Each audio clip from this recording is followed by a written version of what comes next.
একসময় বাবর ভাইয়ের দানের শীষের মিছিলে রাজপথ কাঁপাতেন আব্দুল হাশেম, এলাকায় পরিচিত হাশেম মিয়া নামে।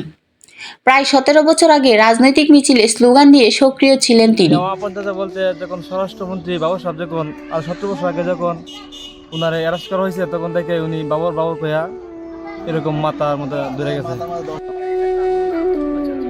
স্বজনরা বলেছেন, সাবেক স্বরাষ্ট্র প্রতিমন্ত্রী লুৎফুজ্জামান বাবর কারাবন্দী হওয়ায় হাশেম মিয়ার আচরণের পরিবর্তন দেখা দিতে শুরু করে। শুরুতে বিষয়টি তেমন গুরুতর মনে না হলেও সময়ের সাথে সাথে মানসিক সমস্যার মাত্রা বাড়তে থাকে। পর্যাপ্ত চিকিৎসার অভাব, পারিবারিক অশান্তি থাকার কারণে তার স্ত্রী তাকে ছেড়ে চলে যায়। কাজ করতো, চলছে, সংসার করে চলছে, ভালো চলছে। বাদু হনজেন বউ গেছে গা, বউ নাই তার দ্বারা বাবার লাগে শুনলে বেড়া করে মাথা করে জানি তো দৌড় মারবো যদি কই আমনেরা যদি কই তো বাবর মিছিল আরম্ভ করবে। নেত্রকোনা জেলার মদন থানার মনিকা গ্রামের পশ্চিমপাড়া এলাকার বাসিন্দা ছিলেন তিনি। হাশেম মিয়া এক কন্যা সন্তানের জনক। বর্তমানে তিনি সম্পূর্ণ ভারসাম্যহীন অবস্থায় আছেন বলে জানিয়েছেন এলাকাবাসী।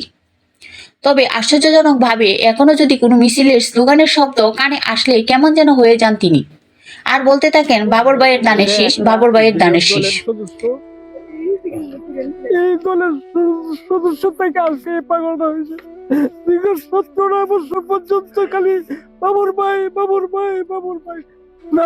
নামটা বুঝতে পারে নাই।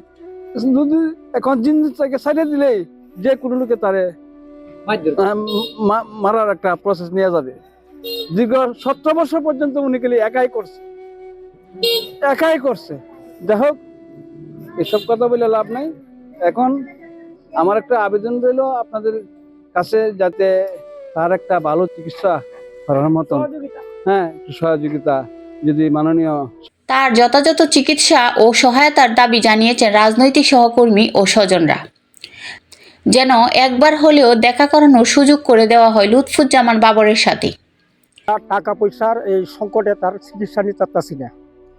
আর তার এই সমস্যাটা হয়েছে বাবর ভাই দানের শীষ মানে এরম ধরনের কইরে কিন্তু সে আজকে মানে এই অবস্থা হয়েছে।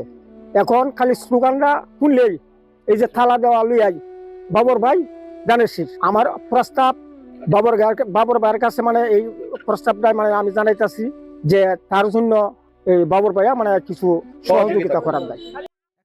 এক সময় যার দীপ্ত স্লোগানে মুখরিত হতো রাজপথ, আজ তিনি নিঃশব্দ এক জীবন্ত গল্প।